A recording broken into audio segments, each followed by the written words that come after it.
Before we go to her, just want to show you some amazing pictures we've had, which look like something from a sci-fi film, but this is real. This is Portugal. Lots of people on the beach, totally caught off guard by this giant roller cloud, which you can see coming into the coast. It's a rare tube-shaped formation rolling across the sky like some sort of slow-motion wave, leaving sunbathers reaching for their phones to capture these pictures.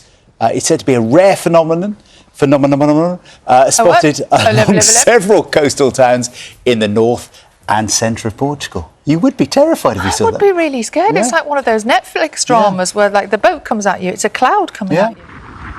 Meanwhile, this ominous cloud appeared along the coast of Portugal, hot and cooler air mixing offshore. And almost inevitably, wildfires have begun. These are in Turkey. Villages evacuated, at least 50,000 people affected so far. And across Europe, the sense that this may be the new normal for summer. A world that's more dangerous and divided.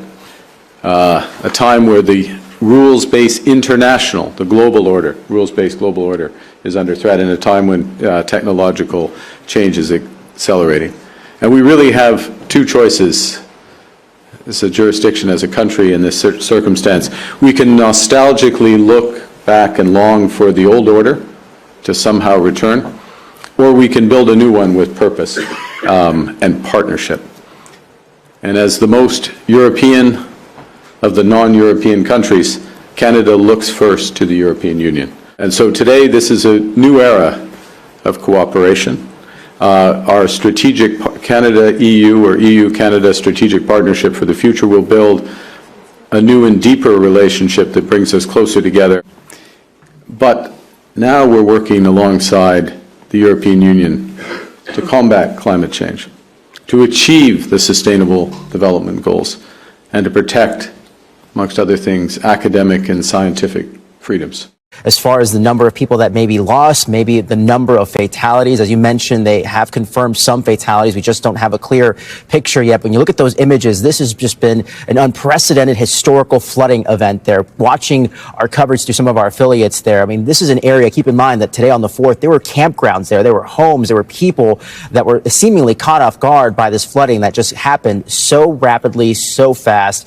Number of people that are unaccounted for. Officials are urging everyone to stay home right now, because unfortunately they're saying this weather event is not over. You mentioned the Guadalupe River there rising significantly. I believe the number was somewhere about 22 feet in just 3 hours. These are just unheard of numbers when you talk about some of the images that you're seeing there. So again, right now we are just expecting an update from officials. We know there are a number of reunification centers that are being set up right now, and there's just a plethora of information, a number of people sharing videos of some of the devastation. And again, as we know with these weather events, we really won't get a full scope of the damage until some of this water has started to recede, which good news in some areas it is. But again, some additional rainfall is expected, which unfortunately just adds insult to injury in a scenario like this. While some are able to enjoy such high temperatures, others say they are working in sweltering conditions. Some London bus drivers describe it as intolerable, with temperatures up to 40 degrees. Transport for London says they have a hot weather plan in place to protect staff who should raise any concerns. Anna O'Neill has been talking with drivers, many of whom don't want to be identified. On the Greek island of Crete, strong winds have hampered firefighting efforts as a major wildfire sweeps across the east of the island. The blaze has spread rapidly across forest and mountainous terrain due to gale force winds and high temperatures. Sean Dilley reports. Ierapetra late last night. Below the smoke, devastation. The illumination of the ground speaks to the intense heat at the heart of the fire. Around 5,000 tourists were evacuated from hotels, and around 200 of those found refuge in a sports hall. The smoke was getting closer to our hotel, and then they evacuated the hotel and they brought us here. They just told us to leave the hotel with small baggage. We leave the big bags in the hotel, and we are waiting now. Fires are still active in 3 areas: Achlia, Ferma and Skina Capsula, all in the southeast of Crete. More than 230 firefighters and 46 fire engines have been sent to control the flames, but windy conditions and intense heat are causing new flare-ups. All of Crete's hospitals have been put on alert, but despite the ferocious flames, no one has died. A record number of heat alerts are in place across France amid extreme temperatures across southern and eastern Europe. 16 French regions are on red alert for high temperatures continuing on Tuesday. France's climate minister called the situation unprecedented. Spain, Portugal, Italy, Germany and UK are also under heat advisories. And here in the US, extreme weather is threatening to overshadow the FIFA Club World Cup, causing problems for players and fans. Well, I've been speaking about all of this with Michael Mann, Distinguished Professor at the Department of Earth and Environmental Science at the University of Pennsylvania. Now, we've seen record high temperatures in several European countries and indeed even here in the US. Last week we had Alaska with its first ever heat advisory. Can we attribute this stretch of heat waves to climate change? To be blunt, yes. We wouldn't be seeing heat waves of this intensity this early in the summer. It's just barely into summer at this point, if it were not for the fact that we are warming up the planet with carbon pollution from the burning of fossil fuels, elevating global temperatures and making these sorts of heat waves more frequent and more intense. And on that note, should we expect then that these sorts of temperatures will become the norm? There was that report from the European Copernicus program last week showing the world is getting hotter faster.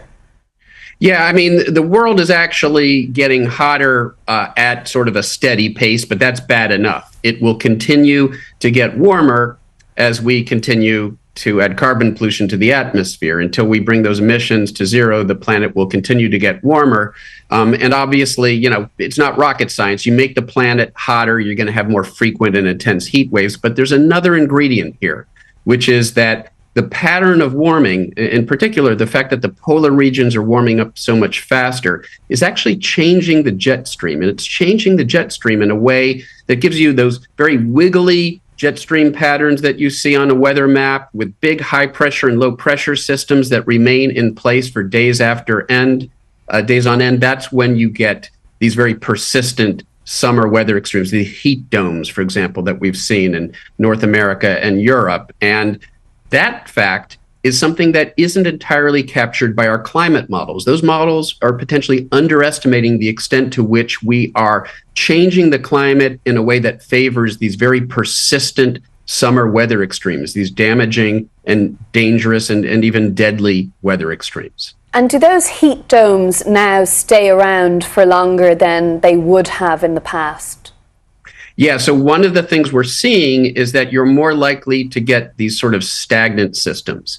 A heat dome is a high pressure center. It's associated with sort of the up wiggle in the jet stream. A low pressure center typically gives you rainfall, flooding with a very deep low pressure center. That's sort of the down part of the wiggle. And those wiggles are tending to stay in place for longer periods of time. So that high pressure, the heat, the drought, the wildfires stay over the same location for days upon days, or those low pressure systems with their rainfall stay stuck in the same location and you get flooding rains day after day, giving you far worse flooding. And so that is something that we are seeing more of, and we do think it's linked again to human caused warming. And when you talk about the jet stream changing there, and we've seen other issues in Europe, lower levels on waterways, invasive species spotted in bodies of water where they wouldn't have been before. Is that kind of environmental change reversible with the measures that are in place and underway? Yeah, well, there's a little bit of good news there, which is that this particular phenomenon I'm talking about, how the pattern of warming of the surface creates sort of conditions where the jet stream is likely to get locked in place like that. We get those stagnant weather extremes. That's tied to the warming of the surface of the planet. So if we stop carbon emissions, if we stop warming up the surface of the planet, that will stabilize. That won't continue to get worse. Now, some of the impacts will stay with us for decades, potentially. The melting of the ice, the rise in sea level. We are committed to potentially many additional decades of continued climate change when it comes to some of those slower components of the climate system. But this particular pattern, this atmospheric pattern, it will not get any worse if we stop warming the surface of the planet. And that gives us agency. That tells us if we can bring those carbon emissions to zero and we stop warming up the surface of the planet, we will stop the exacerbation of these conditions that give us these very persistent summer weather extremes. Well, the intense heat wave across Europe coincides with the start of the Wimbledon Championships in London. Monday marked the tennis tournament's hottest opening day ever, with temperatures reaching 32 degrees Celsius, nearly 90 degrees Fahrenheit. Day one saw men's world number one Carlos Alcaraz and women's number one Aryna Sabalenka win their first round matches. 6 British players also made it through to the second round.